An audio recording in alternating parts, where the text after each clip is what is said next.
Hey Luke, I love the Super Bowl. A super bowl of popcorn for me to eat while I'm watching movies.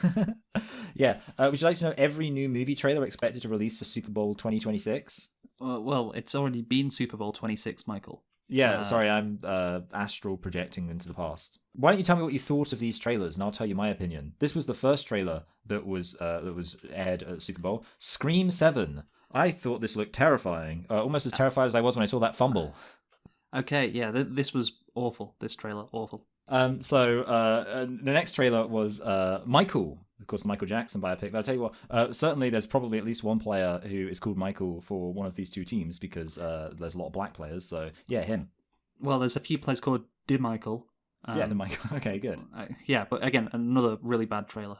Okay, next we've got Hoppers, and let me tell you that the other team was hopping mad when they lost as badly as they did. Right, okay, we're going to stop this now. Is there any other like big movies that had trailers? I mean, this is maybe Super Mario Galaxy movie. The Mandalorian and Grogu, that's like, I mean, obviously it's a TV thing. People are going Jesus. crazy about that, though, that's a thing. Yeah, okay, that's not... Oh, Toy Story 5, that's the big one, right? Great, yeah. Minions 3. Wow, it just keeps getting better. What a wonderful slate of movies served up to the Amerifats at the Super Bowl. Fantastic. Enjoy your goy slop. All right, okay. I think that's good. Yeah, sure.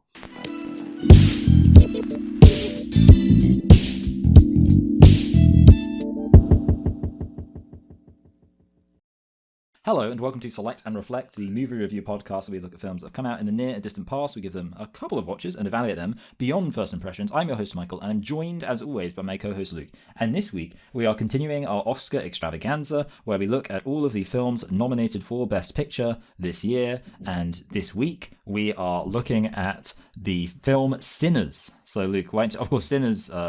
So it's a big deal, isn't it? Because of course it was nominated. It's nominated for the most ever movies ever in the history of movies. The most movies they've nominated it for so many movies at the Oscars. So Luke, why don't you tell us a thing or two about Sinners? Yeah, that was your worst intro ever. Yeah. So Sinners is a 2025 American horror film. Yeah, interesting that on Wikipedia it's just labelled as a horror film, considering one of the things that I've seen written about it is. There's a lot of, it covers a bunch of different genres. Sinners. The reason why we are reviewing this, as you said, Michael, it was nominated for Best Picture at this year's Academy Awards. It actually, of course, has picked up 16 nominations in total, making it the most nominated movie in Academy Awards history, beating out La La Land and Titanic and some other movie. I can't remember what other movie. Well, I know that Return of the King was nominated a lot, but I don't know if it's not Return of the King. It's some movie from the 50s. It might be it might be like Gone with the Wind, something really famous. But I'm not sure. But yeah, this movie has broken the record, and of course there is an additional casting category which did not exist before this year. But yeah, still, it got 16. The previous record was 14. So there you go. Okay, it was all about Eve. That was it. Anyway, so let's get into who created this movie. It was directed, Sinners, of course. It was directed by Ryan Coogler and written by Ryan Coogler and produced by Ryan Coogler. And starring. And produced by Zinzi Coogler as well. So there you go. Nepotism much. Yes, that'll probably be Ryan Coogler's wife, I'm guessing. But anyway, so the movie stars Michael B. Jordan, Haley Steinfeld, Miles Catton, Jack O'Donnell, Wunmi Mosaku, Jane Lawson, Omar Benson Miller, and Delroy Lindo, who has the best name of those people. It was released on April the 18th in the United States. And what was the budget for Sinners, Michael? 60 million. 90 to 100. Okay. Yeah, it was always going to be more than 60, wasn't it? Let's be honest. Let's be honest with ourselves, because I think in the past it would have been less. Yes, but it's not the past, is it? So, what about the box office? Because this was very interesting, considering, of course, it's an R-rated original movie. With a bunch so it must have got a very low amount of. I see where you're pushing me, Luke. I get what you're saying. $1 million. Well, I don't know. I heard people talking about this movie. admittedly, a lot of it focused on some guy eating a girl's pussy, which was not as much of a part of the movie as I thought it was going to be. I mean, I don't know. Yeah, you don't. Do you? 250 million. Okay, you just hate black people. I think that's clear for everyone to see. The fact Yeah. you'd underestimate this movie. You wish it only made 250 million. I just at the want them box. to stay in their place. Get Yeah, back at in the the box. kitchen.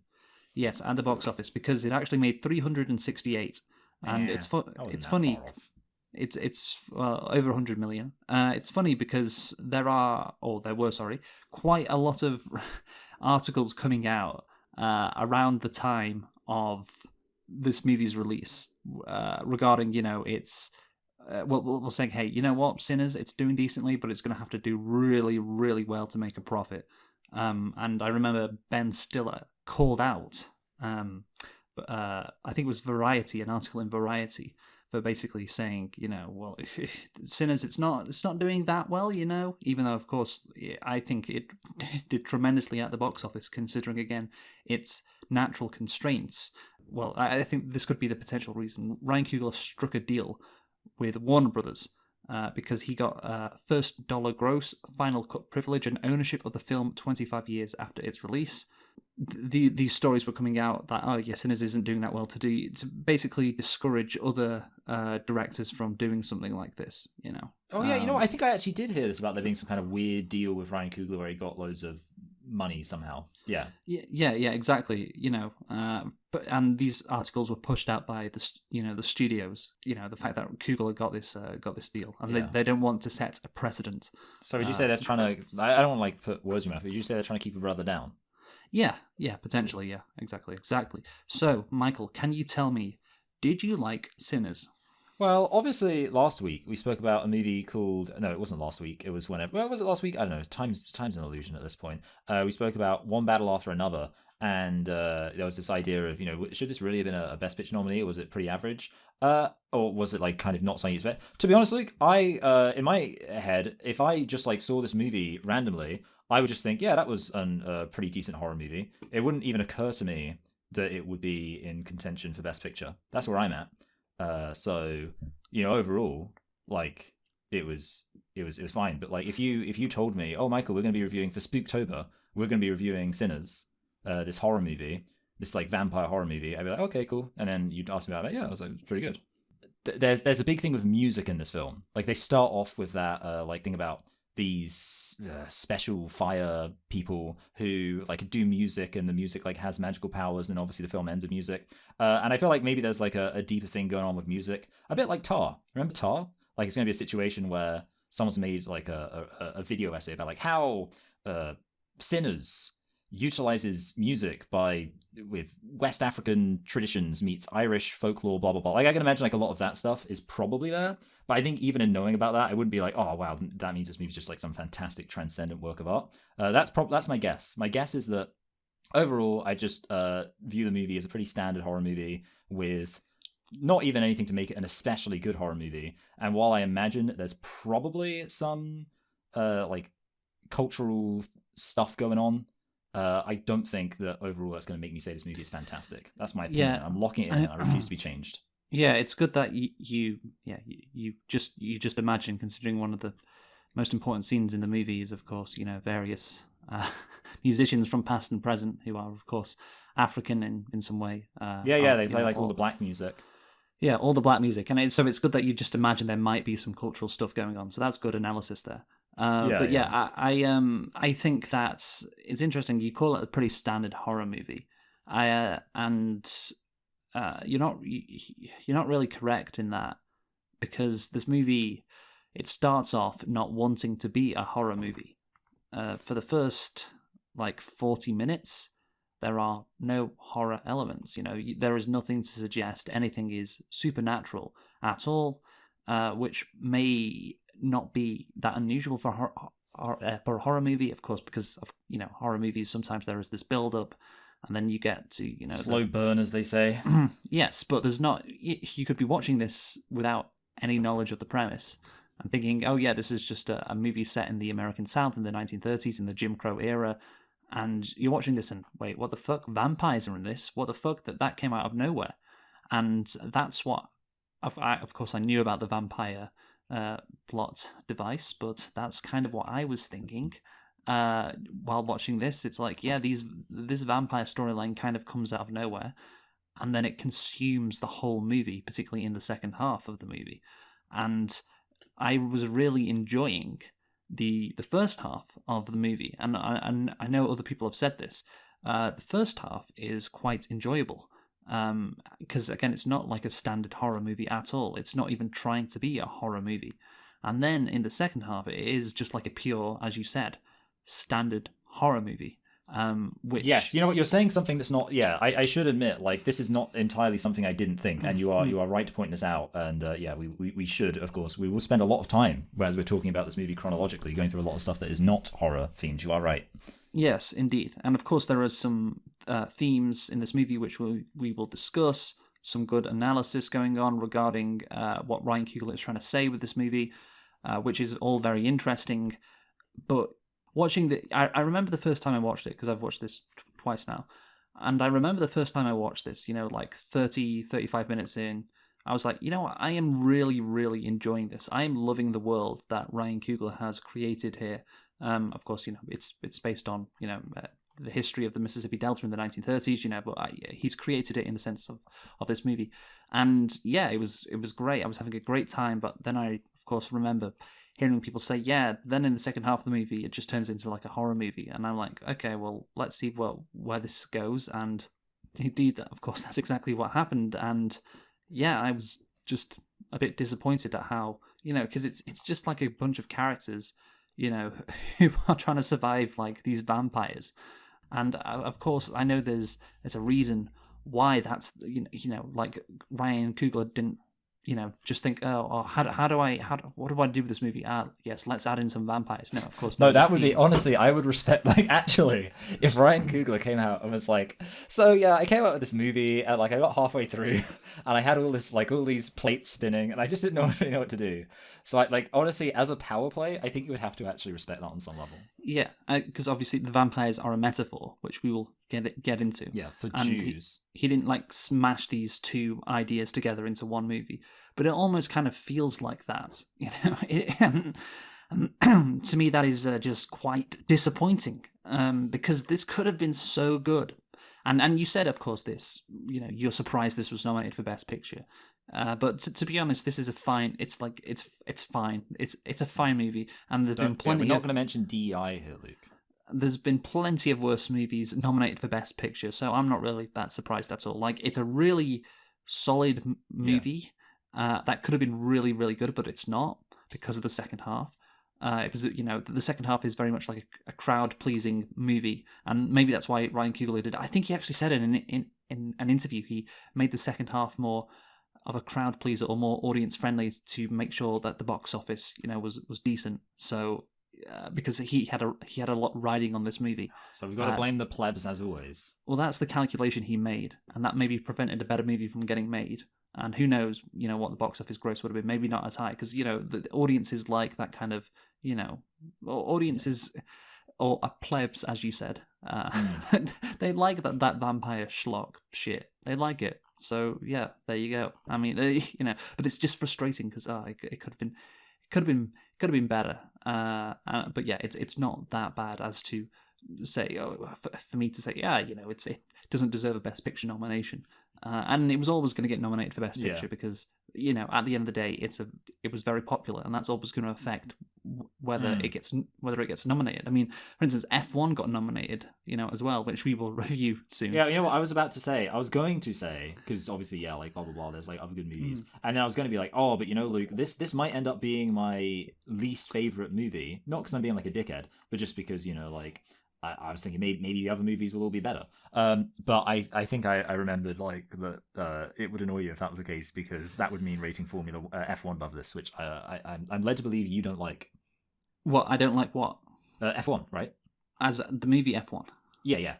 Well, we'll get to that when we review F1. Yeah, you're right. No spoilers. But the point is, like, F1 got a nomination and it wasn't a scandal. So how can you know? And F1 is not trying to do anything like this movie. This movie has a lot of social commentary in it, which is quite interesting. And F1 doesn't have any of that. So again, like this movie getting nominated is just not a surprise at all. And that, I'm like, fair enough. So let's get into nitpicks. How many do you have? 0. Simply because like the first part is good, and the second part it becomes like a horror. And at that point, like sometimes with horrors I have nitpicks, but a lot of times just like, I feel like with horrors, nitpicks kind of always become more plotty to me. Like they actually become so whatever. None. The answer is none. Yeah, I have one nitpick, which is there are a lot of aspect ratio changes. There's far too many, and I know Ryan Coogler loves Christopher Nolan. They're pals, they're friends, and there's this video of Ryan Coogler on YouTube, talking about aspect ratios, and he goes into the detail, and it's clear he's really autistic about this. But yeah, just calm it with the aspect ratio. It's not like an IMAX thing, is it? Is it like that he's shooting stuff on different cameras? Okay. Yeah. Like some scenes were shot for IMAX, some weren't, and I just want to tell him, just calm it down, pal. Calm it down. I can tell he admires Christopher Nolan. Yeah. The good thing about The Odyssey is it's like all on IMAX, which is again going to be quite incredible. Yes, that is a funny thing, but good nitpick. Was that your only nitpick? Sorry, you said. Yes. Yeah, all right, good, because we should. Let's get into the plot, Luke. Is it okay? Can I get into the plot? Yeah, let's do it. Right. Set in 1932 in the Mississippi Delta, two twin brothers try to leave their troubled lives behind and return to their hometown in the Jim Crow South to start again, only to discover that an even greater evil is waiting to welcome them back. As you said, very much a movie of two halves, and really there is like a bit of a disconnect between the one and the other. Well, maybe not from that plot alone. Like that plot, like could work for a standard horror movie and be coherent, but the way it actually handles it, not so much. I mean, I think it's unfair to say it's incoherent. I definitely think it is coherent. I didn't know what was happening. In the way the vampires are introduced. I mean, it could have been better, to be honest, which I'll get into. But yeah, it makes sense to use vampires as a metaphor, like I said again. But yeah, I would say the movie devolves into a horror movie, and I use that word deliberately. It devolves because I was loving the first part of the movie, man. I was like, this is so cool, and I like movies in general that are one day movies. Movies that are just set over one day, because I think you need more effort to make that work, of course, because you're limited by there's not going to be as much passage of time, so you need to make stuff interesting, and because that's limitation, which leads to limitation is the mother of invention.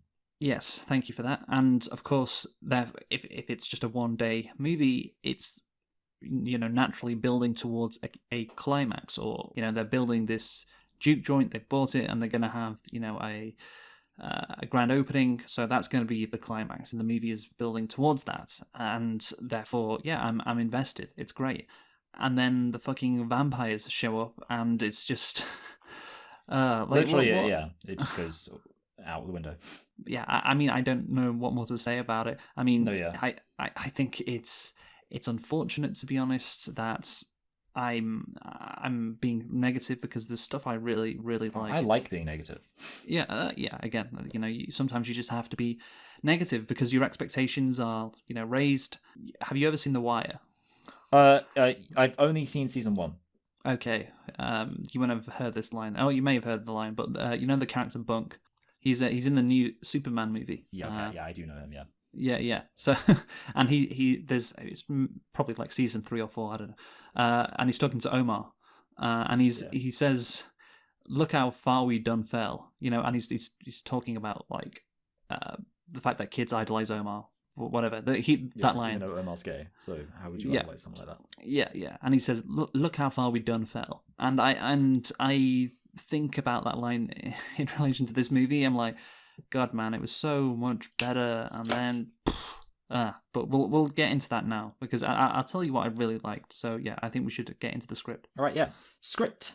In 1932, identical twins Elijah Smoke and Elias Stack Moore return to Mississippi after spending 7 years in Chicago working for the Outfit. Using money stolen from criminal syndicates, they purchase a sawmill from landowner Hogwood and start a juke joint for the local black community. Yeah, this is the premise, and obviously there's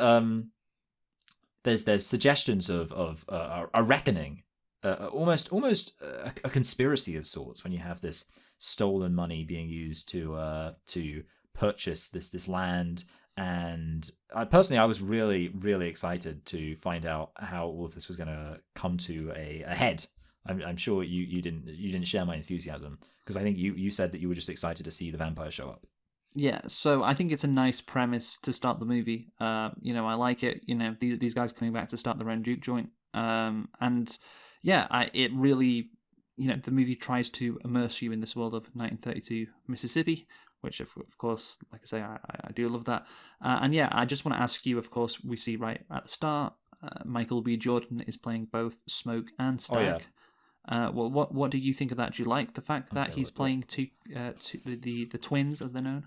Okay, look, I can tell what you're getting at. Yes, for like a good few seconds, I just assumed that that's actually how similar black people look, and it was two unrelated black actors, and it just took me a while to be like, oh wait, no, that's Michael Jordan playing himself. Yeah, okay, you got me, Luke. Fine. You were waiting to make that joke. I see. Yeah. With that said, basically, by the way, it's Michael B. Jordan. Oh yeah, did I say Michael Jordan? Yeah.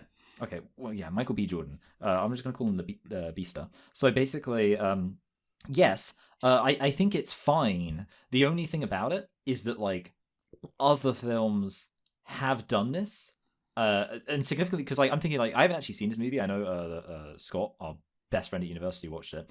Legend, starring Tom Hardy. I know in that movie he plays two brothers, two twins who are gangsters. So I was kind of like thinking, this is not new. Sorry.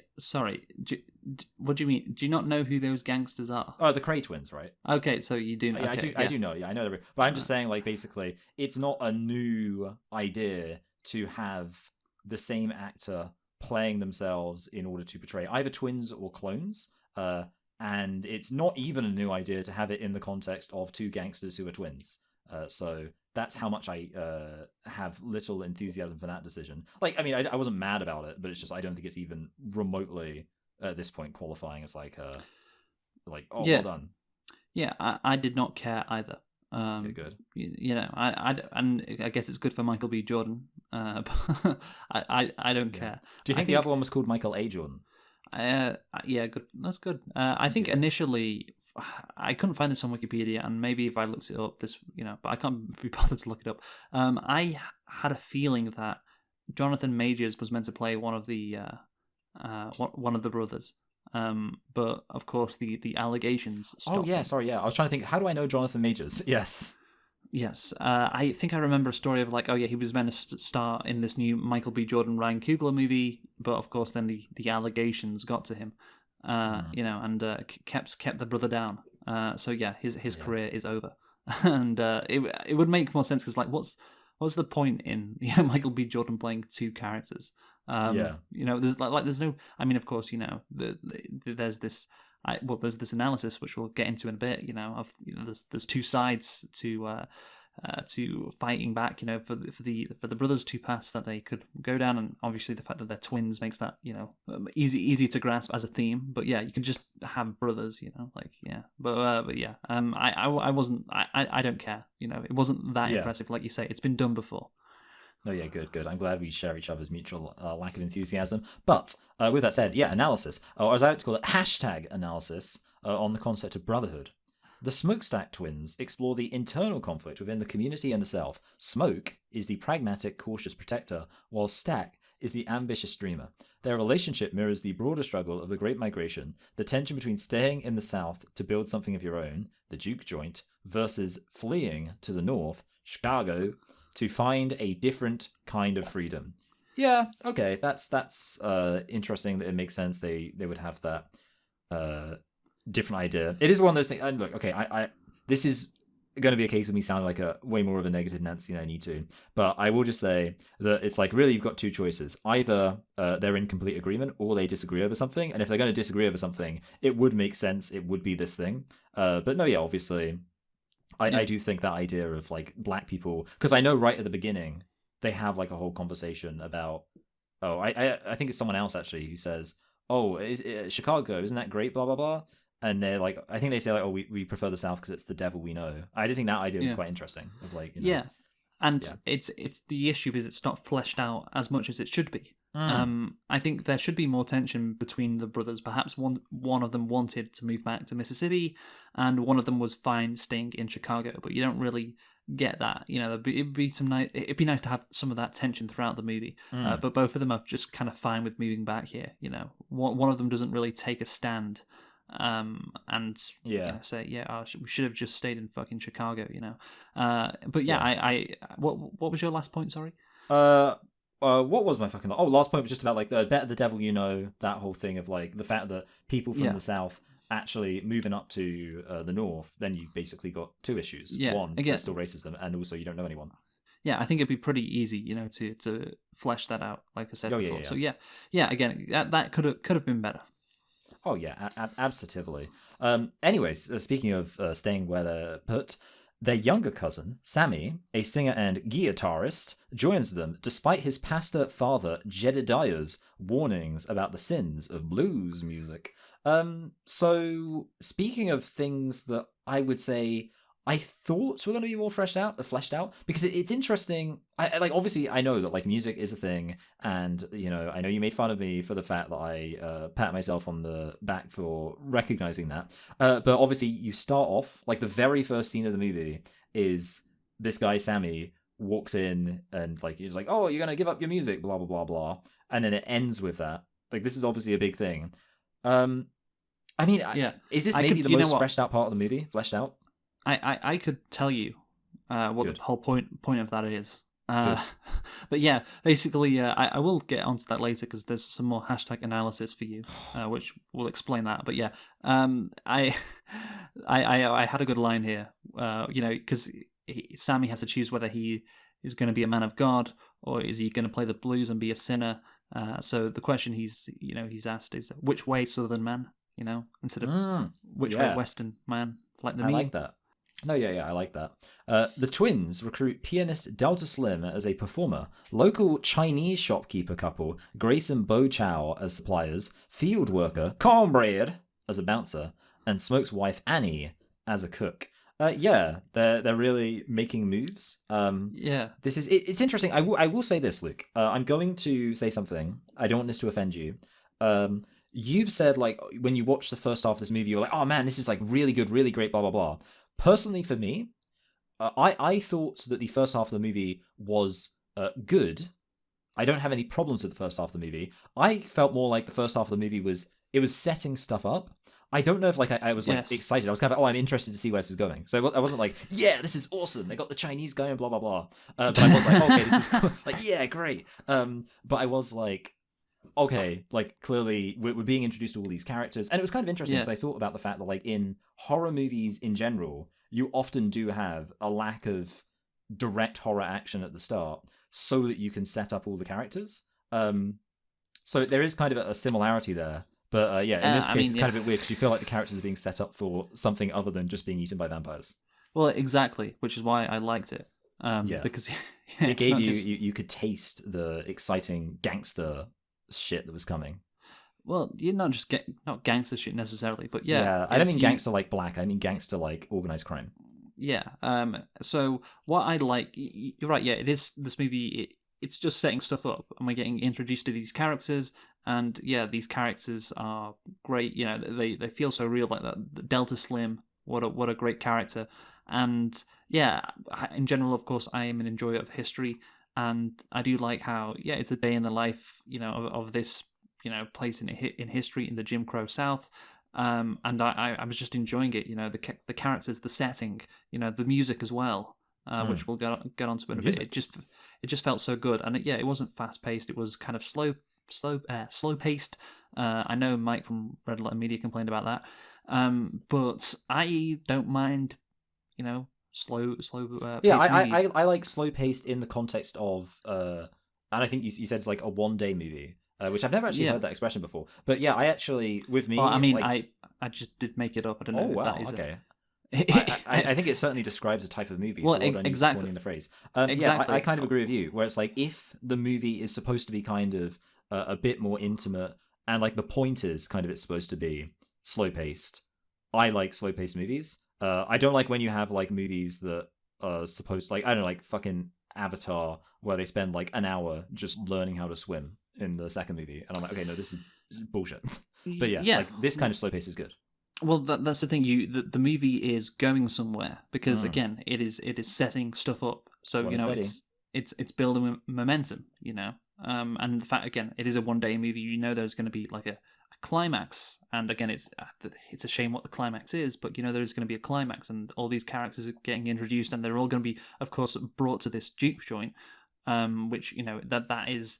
That's nice. So yeah, when you get to the juke joint, all these characters are there, and you know the context for all of them as well, which helps. Again, it's a shame what happens in the end at the juke joint. But yeah, I just again, like I just really enjoy this part of the movie. I think it's great. You know, like when you maybe it's just you know it's in, of course, set in this you know, a place in history, and the production design is great. You know, as well, that has to be pointed out. That's what makes it feel so real. Oh yeah. A lot of effort has been taken clearly, so yeah, that's why I'm like thumbs up. It's great. But yeah, and I think part of the reason why so much effort was taken is because this movie was quite personal to Ryan Coogler, which you're going to get into next. Absolutely. Film producer Sev Ohanian observes that the film is personal, rooted in Coogler's own heritage and cultural identity. He notes that Coogler drew heavily from his family history and musical passions, even describing the screenwriting process as a spiritual experience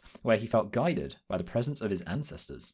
According to producer Ohanian, is that how it's pronounced? I don't care. The movie serves as a dedication to Coogler's Uncle James, the eldest male in his family and a native of the Mississippi region. Through lifelong conversations about the blues, James helped Coogler develop a personal connection to the history and culture of the era.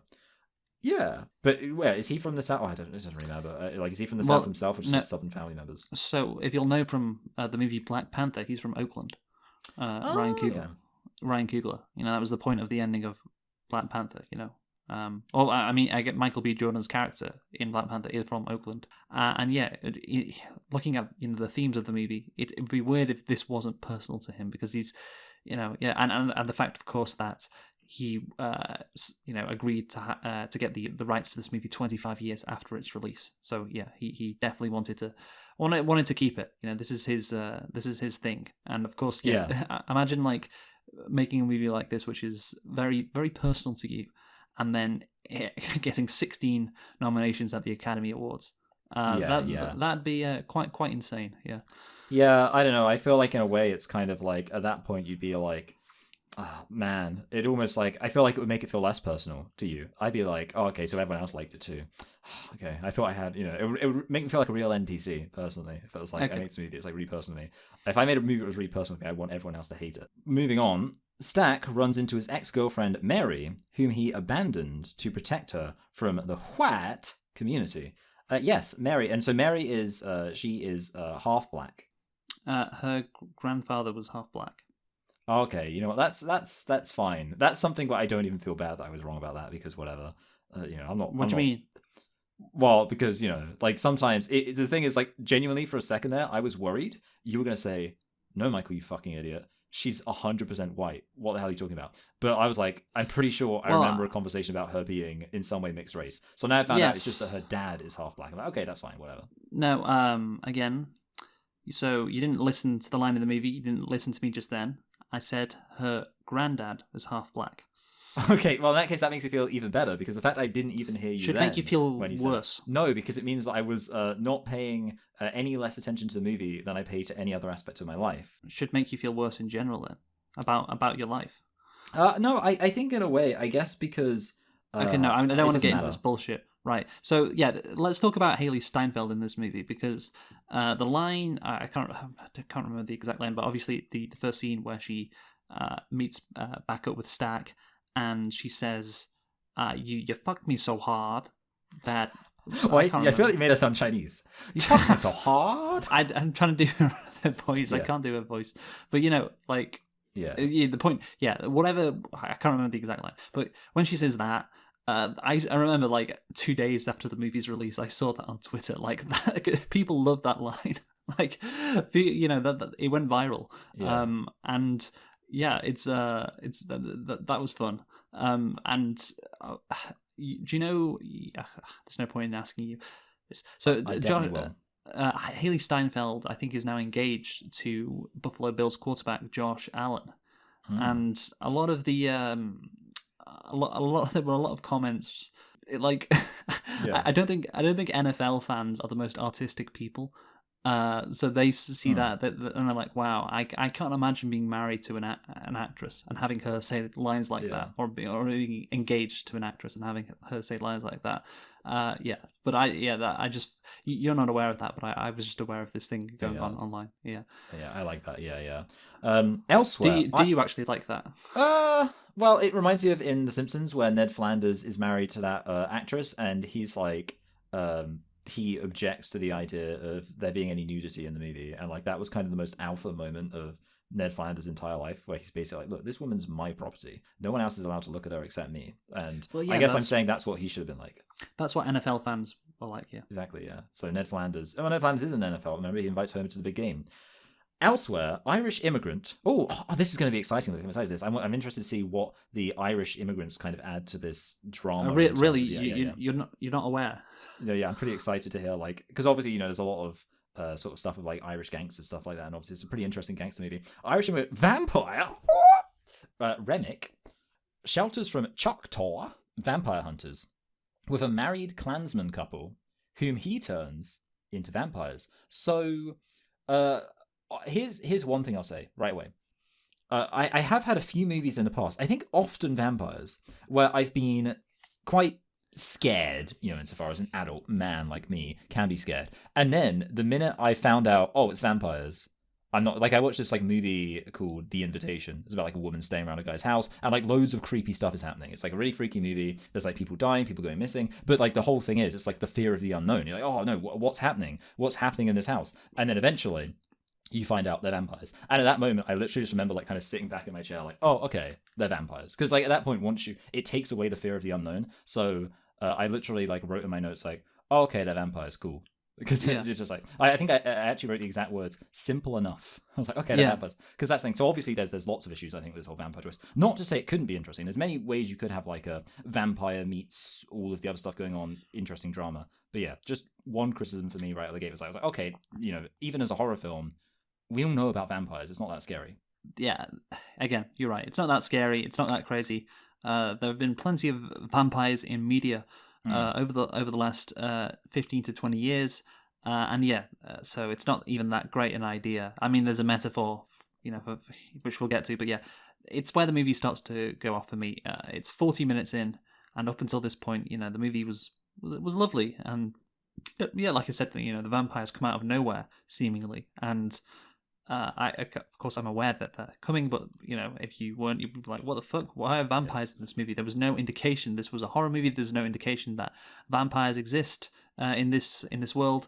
And yeah, in the narrative, I don't think it works well because I think if it had been set up, it could have been better because often when you have something like this where it's like, okay, we're going to set up these characters, this setting, and then we're going to introduce something like vampires later on, you would have a prologue, and that is of course disconnected to the rest of the movie, but you'd have a prologue right at the start of the movie, which where vampires are attacking people and killing people, because obviously Native Americans are chasing them. The vampires have attacked like a Native American tribe or whatever, and yeah, that sets in your mind, okay, this is a horror movie regarding that has vampires in it, and it wouldn't just feel like they've come out of nowhere, because it really does feel like that. So yeah, it's just frustrating in that they're in the movie, and I don't think it's integrated as well as it could have been. No, yeah, like absolutely, and I suppose obviously we'll see that as we get into the how they are integrated. On the joint's opening night, Sammy Delta Slim and Pearline, a singer with whom Sammy becomes enamored. Pearline. Okay, yeah, that makes sense, because that's why there's a character in the movie called Pearline, whereas there's not a character called Pearline. Name being said? No. Yeah, well, I did, definitely.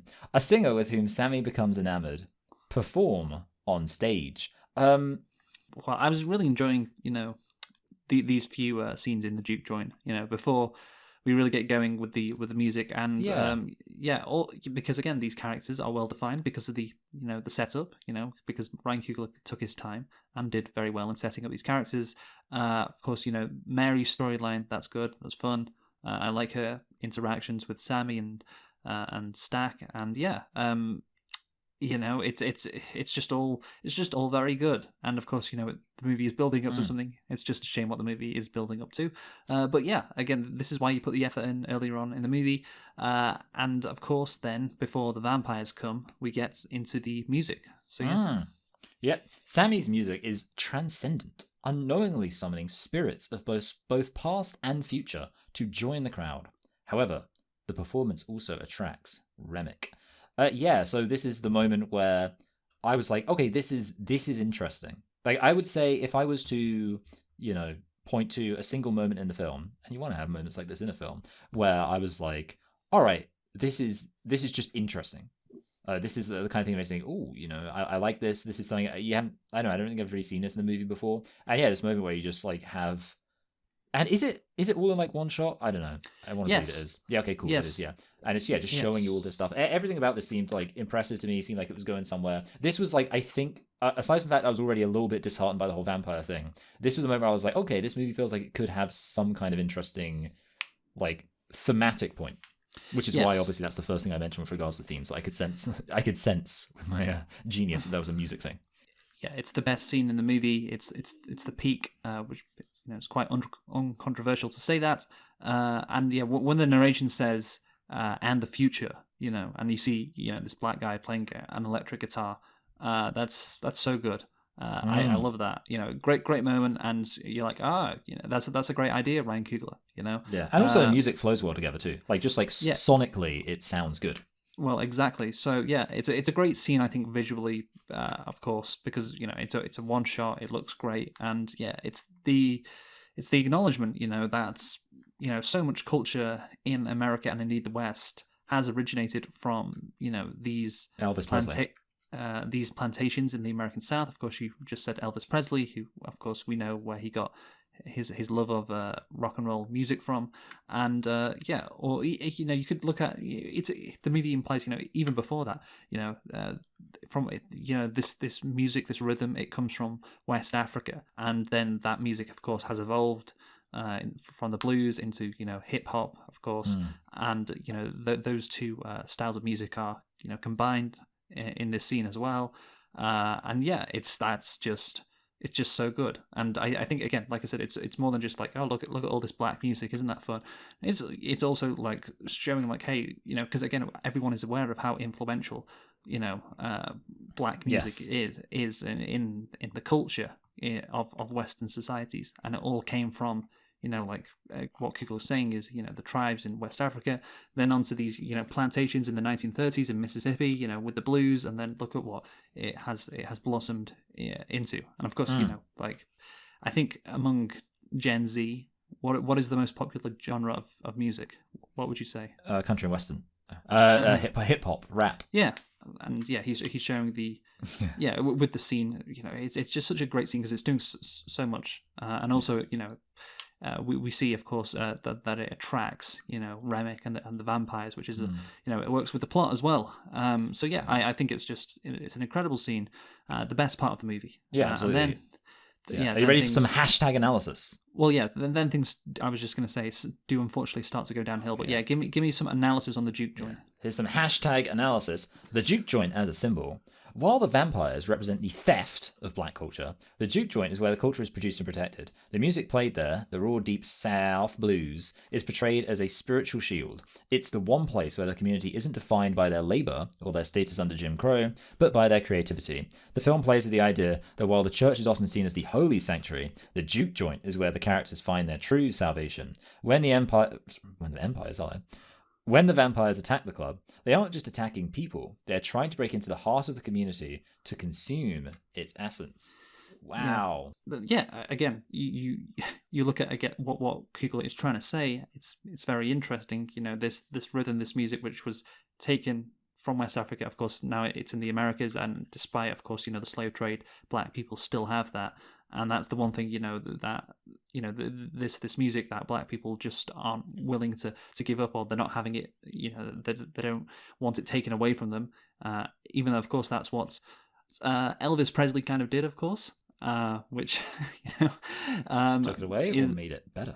But yeah, I think it's just a very interesting idea, and yeah, there's this nice contrast between like the church and the juke joint. Yeah. And yeah, Coogler makes a very it's on the first watch it wasn't as clear, but watching it for a second time, it's clear. Like Coogler is very anti-religious because he's anti-Christianity because he sees Christianity as a religion that's been imposed on black people, but they've always had this rhythm, they've always had this music, and that is we have that woman who's basically like a witch doctor. Yeah, and that is the true religion of black people in the American South.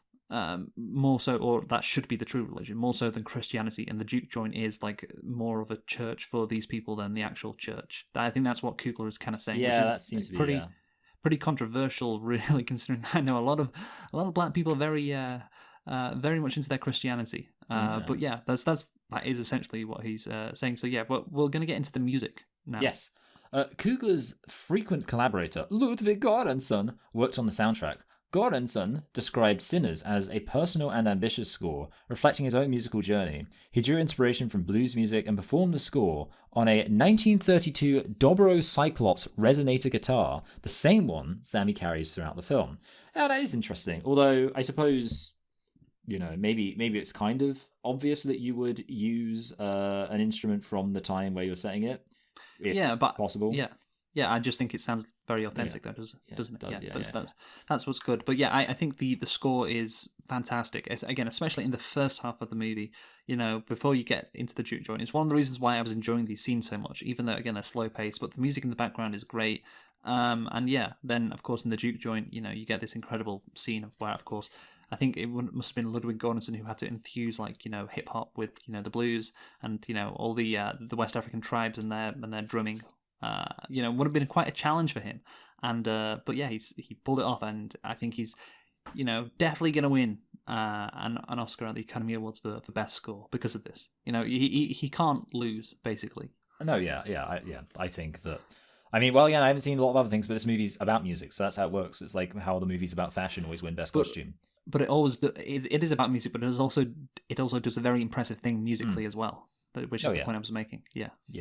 Yeah, absolutely. Yeah, there's some, and I also, I like a little bit of the down down down down down. I always think that's like a good. It's good. See, this is going to sound a little bit like an insult. It's good background music. I mean, it's good background music in that it's like interesting background music. So it's good music to have in the background because it kind of adds a oomph to everything.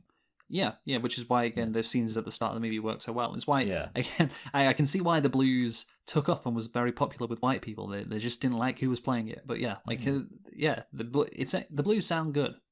We like the blues as two white people ourselves. Oh yeah, absolutely. Yeah, absolutely. I love hearing Joe Bonamassa play the blues. Remick offers money and music in exchange for entry. A suspicious Smoke refuses. The twins realize their patron's reliance on company scrip makes it impossible for the joint to be profitable. Reasoning with Stack that outside income is necessary, Mary steps outside, only to be turned by Remick. Yep, she's not a lesbian anymore. Sorry? Just because turned, like, I know that turned means, like, changing your sexuality. That's why I thought it was funny. I mean, I was thinking to myself, and, they lean a lot into the vampire lore of, like, you need to be invited in, which is, I mean, I don't know if there's anything thematic going on there, I'm not sure, but obviously that is, like, a part of vampire lore, but it's not something you see in most vampire media.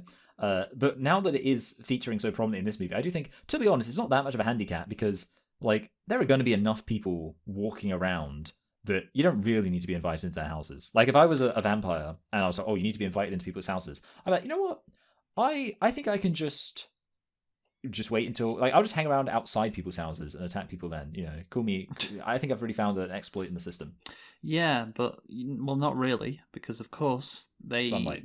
Yeah, they burn in the sunlight, so that's an issue. You can't just hang outside someone's house, can you? Yeah, well, I guess. I mean, I suppose the question is, are they allowed to own their own houses? They never clarify that. Well, yeah, I imagine, but again, the point of what vampires in this movie, at least, and in general, they want to bite people. So like, there's no real point in just hanging out inside your own house all day, is there? if your mission is to bite people. But yeah, yeah. So obviously, Sammy's music attracted these vampires, and yeah, they want to take his music, which of course gets us into the next paragraph. Yes, absolutely. Some more hashtag analysis. Cultural ownership. The movie uses vampirism as a direct metaphor for cultural theft. The antagonist, a vampire, is obsessed with the soul and music of the black community. He doesn't just want to kill them, he wants to consume their talent and turn them so he can possess their culture for himself. This highlights the history of black art, especially specifically blues, being exploited and appropriated by outsiders. Yes. Yeah. This was when I was going to mention Elvis Presley, but of course you have already done so. You know what? Maybe it would have been too on the nose, but one of the vampires should have been called Elvis. I thought you were going to say one of the vampires, when they're let into the house, have gone, "Thank you very much." Maybe, honestly, not like that, but maybe, something like that. Maybe, there should have been. Honestly, yeah, because if you're thinking of someone who stole black music, and he, of course, Elvis Presley wouldn't say he stole it. He would say, he was inspired by it. Yeah, he liberated it. Yeah, he was inspired by it, and of course, he should be able to express himself musically if he wants to. But yeah, again, it's a bit more complicated than that, of course.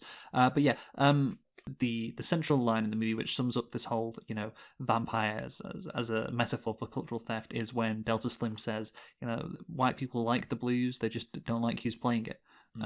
So yeah, that's the point. They want to appropriate this music, they want to take it, they want to consume black art, but they then want to leave behind the actual the actual blackness. And and then that's the point. Of course, Coogler. This is where it gets for me a bit. Well, why is it was so personal to Coogler? Because of course, Coogler is an artist. But does white people watch his movies? But does he feel like the film execs, who greenlight his movies, who he negotiates with, does he feel like they're vampires? Because they're probably white, obviously. Well, maybe they're probably look white, Jews. But perhaps, yeah. Yes, there we go. White passing, but maybe another religion other than Christianity. But yeah, so the record execs, they want his or record execs, maybe for black musicians or film execs for artists, they want his talents. But of course, he's done pretty well, Ryan Coogler. So this is where I'm like, is this movie, is it so personal that he feels like film execs like vampires? Trying to take his black stories. No, yeah. Because if that's the case, then I'm like, well, I don't really agree with that. Because again, he's been quite successful. I don't think he has been exploited. But certainly, you're looking at the blues musicians in the 30s, in the 40s, and into the 50s, etc. And of course, what happened with Elvis is the most obvious example. Yeah, you could definitely say, there was cultural theft going on for sure.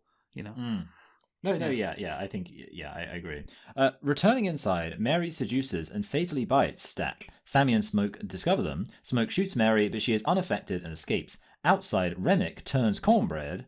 Turns. For some reason, it's really throwing me that turns means make someone become a vampire. Delta Slim and Annie close the joint early. As the patrons and Bo leave, the vampires turn them. One of the other issues of this film, in my view, is that everything happens so quickly. That's the other aspect of it. As soon as a vampire show, which in some contexts that can be good, to just have everything jump up a notch real quick. But obviously, what we know in reality is that it completely kills a lot of the rest of what was going on. So to me, just seeing so many characters immediately without any tension or any leading up to anything get turned was turn.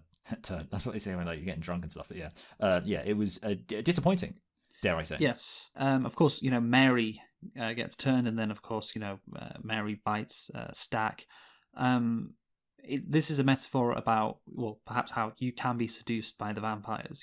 It's very easy to be seduced by them, but you shouldn't be seduced by them. Or is Ryan Coogler going a step further and saying, you shouldn't be seduced by white women, because white women will always betray black men. So you must reject them. Yeah, because black men are very misogynistic. So I would be willing to believe that. Okay, well, it's not really about misogyny. It's more about racism, to be honest, because... black men are very racist against white people. Well, again, I would say white women specifically. I guess you could say it's a combination, but yeah, I don't know.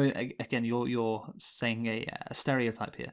But that's the thing. Like, who's that fucking guy? That Dr. Umar. That's it. This is this is a scene that Dr. Umar would love. Do you know who Dr. Umar is? I don't think I do. No. Wow, I'm surprised you don't know who Is Dr. this a Umar is. YouTube guy? No, he's just like this black guy who I don't know if he's an actual doctor, but he says like, black men should stay away from white women. That's his whole kind of deal. Like he's this American. I don't know what the fuck he is. I just know he's become a bit of a meme. It's like stay away from those white women. Yeah, those they'll get you. Yeah, they'll get you. And yeah, that's what Ryan Coogler is saying here. I mean, his wife is Zinzi Coogler, and I can't see her You're gonna guess name. she's not white.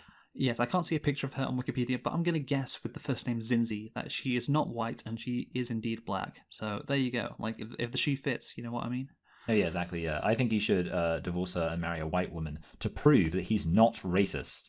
But, again, at the end of the day, like, at least everyone's happy. Like, the Nazis are happy, the black nationalists are happy, if everyone does just stick to their race. So maybe it is on balance a good thing. I don't know if you would kind of agree with that. Yeah. Okay, good. Yeah, good. I'm glad that we've both been able to agree. Yes. Yeah, fine, whatever. Yeah. So, Stack revives as a vampire, but flees as Annie repels him with garlic juice. Annie realizes their assailants are vampires and tells the survivors how to deter and defeat them, and that killing Remick will not revert the other vampires to humans. Although Remick and his vampires share a hive mind, their personalities remain intact. Yeah, because they do know information. Yes, so this is like pretty standard vampire lore. I don't think there's anything that's particularly like the hive mind thing is, I guess, kind of a bit unique to like the concept of these being vampires. But yeah, most of this is like very standard vampire stuff. I will say this: I came up with a really good strategy for them to defeat the vampires, which is to just invite them in one at a time, and in that way you can you can just outnumber them. But they didn't use that strategy at all. Well, so. Yeah, would it be possible to do that? But yeah, the thing is, you're talking about the strategy to defeat the vampires. It's a very basic schlocky thing, and again, this is where I start to lose interest. This part of the movie. Because it's frustrating. It's clear. The rest of the movie is just going to be about them surviving the vampires, and it was a bit of a social drama, you could say. There's a lot of social commentary. It was very well made, and now it's kind of descended or devolved, as I said before, into this B movie like vampire movie. Yeah, it's just depressing. This is part of the movie where I was like, like when they're discussing, are you a vampire? Drink this garlic to prove you're not a vampire. Oh yeah, they're like eating garlic for ages, and that guy almost throws up. That's funny. It's like shitty like horror movie stuff. Like I mean, I say it's shitty. It's not awful, but it's just shit compared to what has happened beforehand, in my opinion. And yeah, it's just disappointing. But this is again the direction the movie has gone in. So yeah, gotta strap in now. No, yeah, absolutely. We're locked in now. Remick tries to negotiate by inviting the survivors to join him, saying vampirism offers immortality and freedom from persecution. He promises to leave in exchange for Sammy, whose musical skills he wants to use to summon the spirits of his community, while revealing that Hogwood heads the local clan and plans to attack the joint at dawn. Yeah, so vampires save you from oppression. Yeah. Good. Well done. Cool. No, well, that's the thing. There's you have to choose basically between two different paths. And well, you know what? Instead of me speaking, you just go into the next paragraph, which will reveal all.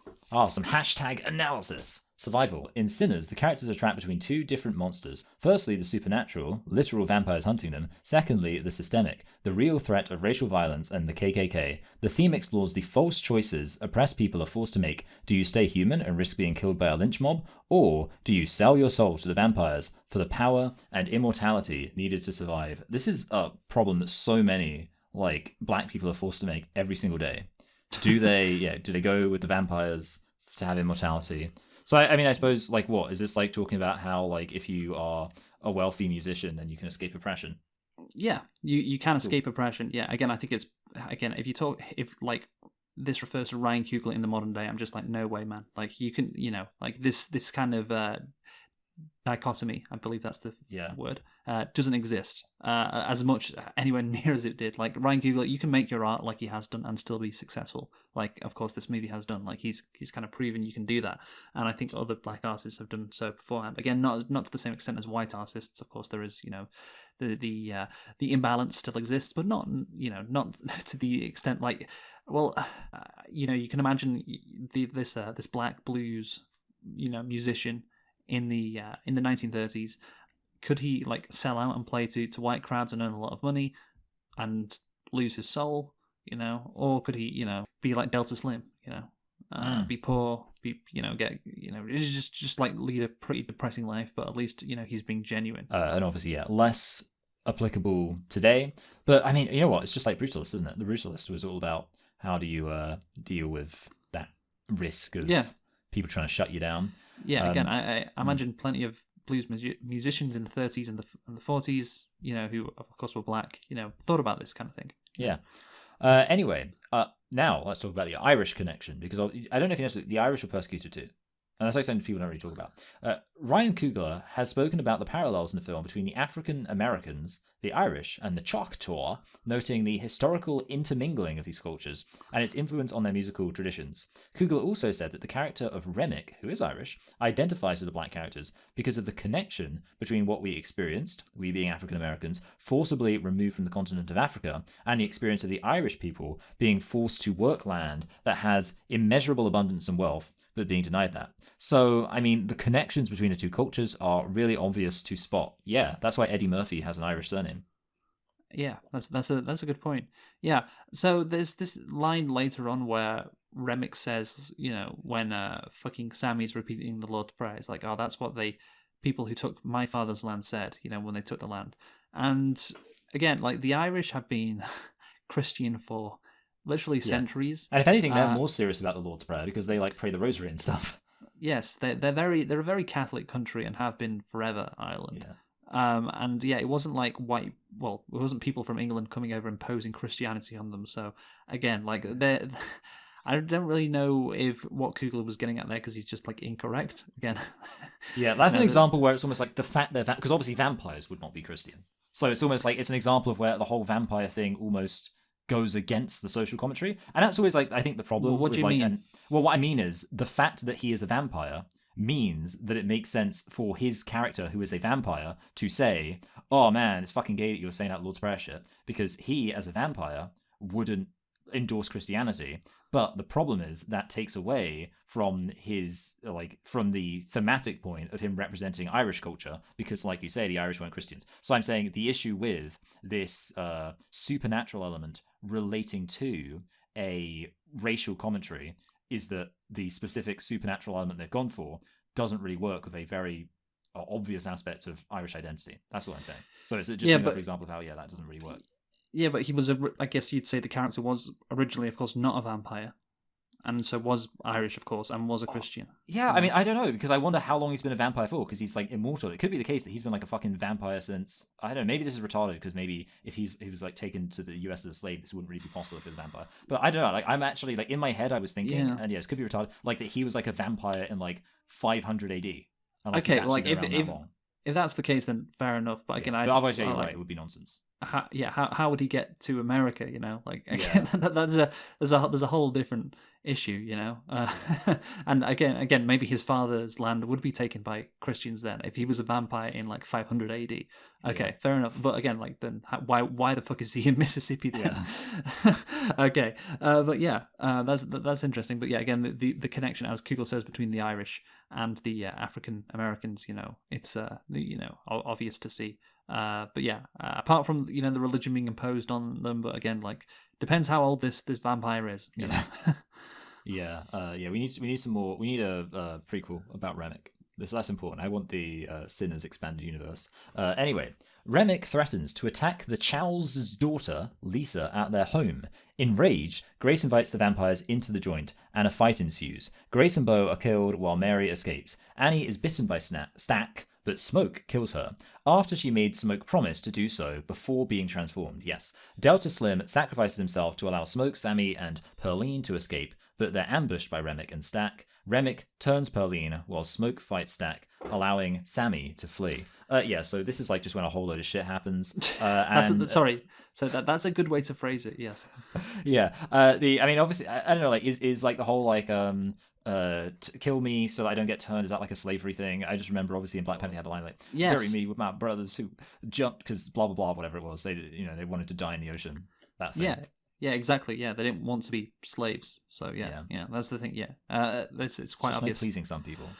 Yeah, but the problem is too many people get Yeah. bitten here. There Yeah. too many people die or get bitten or whatever because it like everyone it happens to everyone. So I'm like, all right, well, she's gone, he's gone, she's gone. Okay, right, fine then. Right, they're all gone then. I guess. I wrote in my notes. I emotionally checked out after she let the vampires in, which isn't Yeah, like genuinely. well, I actually did like just fully. I was like, okay, whatever. that's another issue. That's another issue. Is when Grace, that's it. So Grace, yeah, says, "Oh, come on in then." Like, well, okay, you've just condemned everyone to die. Yeah, and yeah. It seemed like a stupid horror. Like that's the thing, because like I've said, like obviously talking about this horror movie. The weird thing is, this feels like because obviously the thing people like talk about horror movies is like the characters they make stupid decisions and it kind of makes the horror not really scary. And this is literally an example of that. Obviously, I kind of get why she was doing it, but it's still insanely irrational in a way that I think a normal person wouldn't be. Yes, exactly. Yes, yes, and it's. Yeah, it seems like, again, maybe this is just me being cynical, but Ryan Coogler was like, well, how do I progress the plot? Because I've set it up this, the vampire, there's a ton of vampires, they can't get in the joints, and there's these people inside, of course, who don't want the vampires in the joint, who are aware of the vampires, so how is this going to work then? One of the characters just says, come in here, you bastard, and there you go. Yeah. That's it, there you go, done. And it's just kind of stupid. Again, maybe I'm being too cynical there, but yeah, it just feels like a just poor plot progression because, of course, it's a stupid thing to do from her perspective, and yeah, like it's just all of this action. It's fun action. It's fun. It's not awful, but yeah, just a load of shit happens. But like you said as well, like you're emotionally checked out because you don't care who's dying because just everyone's dying. So whatever. Yeah. No, yeah, absolutely. And not great. Remick catches Sammy and tortures him while Sammy recites the Lord's Prayer. Smoke seemingly defeats Stack and then saves Sammy by killing Remick. The remaining vampires are all incinerated by the light of the sunrise. Sammy goes home and disregards his father's pleas to seek salvation and leave for Chicago. So, yeah, one thing here is like, so it seems like if they would have done literally nothing, all the vampires would have died anyway. I always this actually because because it's not like this is something that happens in another there's this old vampire movie. It's like one of like the original Draculas where the exact same thing happens. It made me laugh there too, where it's like basically they defeat Dracula, but then literally with a stake in the heart. But then like the second they do, the sun rises, and I'm like. They didn't need to even bother with the stake. They could have he was going to die anyway. I don't know. It's a weird thing, but I guess it's a classic vampire movie tradition at this point. Yeah, exactly. Again, I don't know if the vampires could have survived, but yeah, again, we're talking about this kind of vampire schlock, about the sunlight and everything, and it's just so disappointing. Do you think you might kill yourself? Yes. Yes, I will. But yeah, so let's talk about the Lord's Prayer because it doesn't work, does it? I wrote down a note that like it doesn't really make sense that he says that the people who stole, like the Irish guy says that people who stole his family's land said that prayer. I don't know what you think of that. Yeah. Again, no. Again, yeah. Maybe it works if he's like 1,500 years old, but yeah. Oh, yeah, that's a good point. So yeah, it's clear the movie is anti-religious or anti-Christian, maybe, because the Lord's, Sammy's reciting the Lord's Prayer, and Remick owns him with facts and logic about the Lord's Prayer being, just hollow, and liberal. Yeah, these religious tales are worth nothing, and I do like how, of course, Remick is dunking Sammy in the water, kind of like he's baptizing him. But it's an anti-baptizing, like he's reverse baptizing him almost. Which I do like as well. I assume, of course, that's intentional. So yeah, that's good. But we'll get onto that in a bit. But yeah, let's just get onto what Smoke does.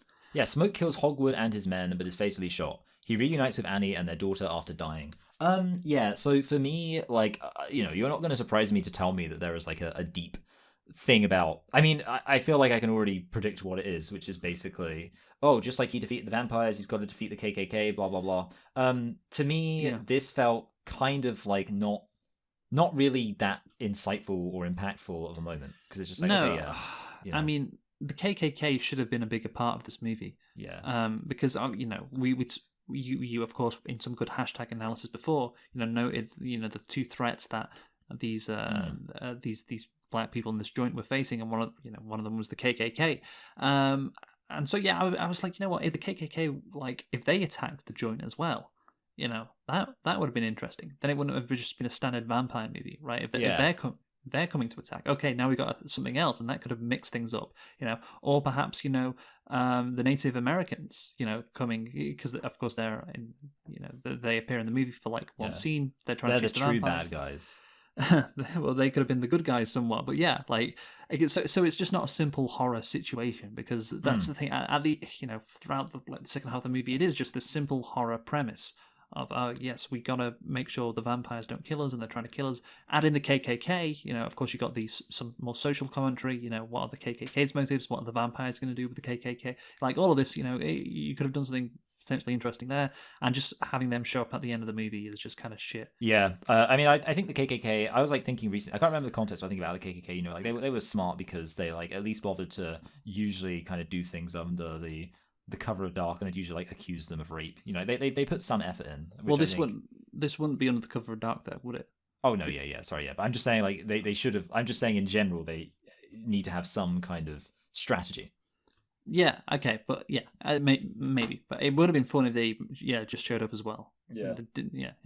Anyway, would you like some hashtag analysis, Luke? Yes, on the ending, yes. Yes. So the ending. The film concludes to defeat the systemic evil, the KKK, and the supernatural evil, Remick. The characters have to embrace the darker side of themselves. It suggests in a world full of sinners, the only way to protect what you love is to stop playing by the rules of a rigged game.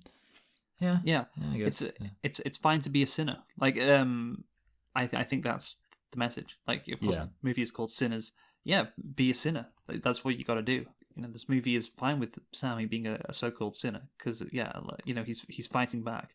And yeah, that is again one of the messages of the movie, which I don't know how much. I know of course black people love this movie, but I know a lot of them are religious. I think that's it's. He's not a fan of Christianity, at least in this context. No, yeah. He's like really against it. Even though, in a weird way, like I wouldn't say this film is like in any sense a deep exploration of Christianity. It's just I mean, I guess it's all pretty surface level. It's just people say, Well, it's just he's just saying it's like it's been imposed. It's been imposed on them. It's not their natural like religion, And so but the blues, for instance, that's natural. That comes from, again, there's a heritage there, unlike Christianity, which again was forced on them by white people. Yeah, I mean, well, on that note about the blues and their heritage there, in 1992, an elderly Sammy, now a successful blues musician, is visited by an ageless Stack and Mary at his blues club. So yeah, this is basically just summarizing the key point of like the music. And obviously they say at the beginning, like there's certain people who have music, it can transcend time. It's basically talking about music being part of their heritage. Cool. Yes, yeah, exactly, yes. And I think, there's this line where, Stack says it was the only time they were all truly free. And yeah, it was the moment of, when all of these people in the Juke joint, before the monsters arrived, even though they were living under Jim Crow, the music, that's what kept them free, basically.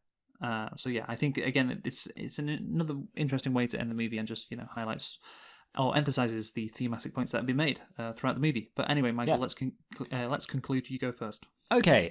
So overall, I think we've pretty much covered. These conclusions. They always feel so redundant because we just do such a good job during actually talking about them. But I mean, the main issue is the film starts off like it's going to be about something kind of deep, and then it's sort of just The thing that I was like comparing this to in my head, because I'm racist, is Get Out. And obviously they're not like massively similar movies in a lot of senses, but they do have the similarity of being like horror movies about the black experience. But then if you compare this to Get Out, it's like night and day, because Get Out is like such a clear intention with the way the horror elements are introduced and incorporated. And like when I compare that to this, no. Now, this is where I might be in disagreement with you just because of a philosophy when it comes to rating, which is for me, you could make an argument, well, if the first half is good and the second half is disappointing, overall the film kind of balances out to be not that bad.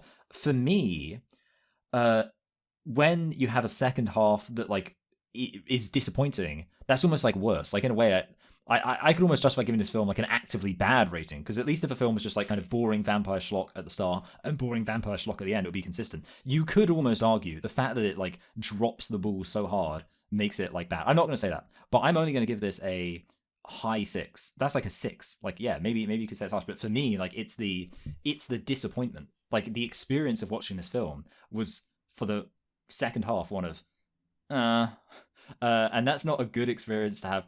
Like, you could almost argue even giving the film a positive rating is generous if a significant portion of your time watching the film is but yeah, because the start was good, I'm willing to give it some credit for that. But yeah, the disappointment, I genuinely think a film that disappointed me that much I can't give higher than a 6. But yeah, so high 6. Okay, yeah, that's interesting. Yeah, because I think, again, if I were to evaluate again the first part of the movie and then the second part, again, I'm giving them widely different ratings. I think the first Yeah. part, I'm like, this is so good. I enjoyed it so much. Like, we're talking like 9.5, out of 10. And then the last, the second part of the movie, we're talking like, I don't know, like a 5. So what's in the middle, like maybe, yeah, like a 7.5. I think that would be fair.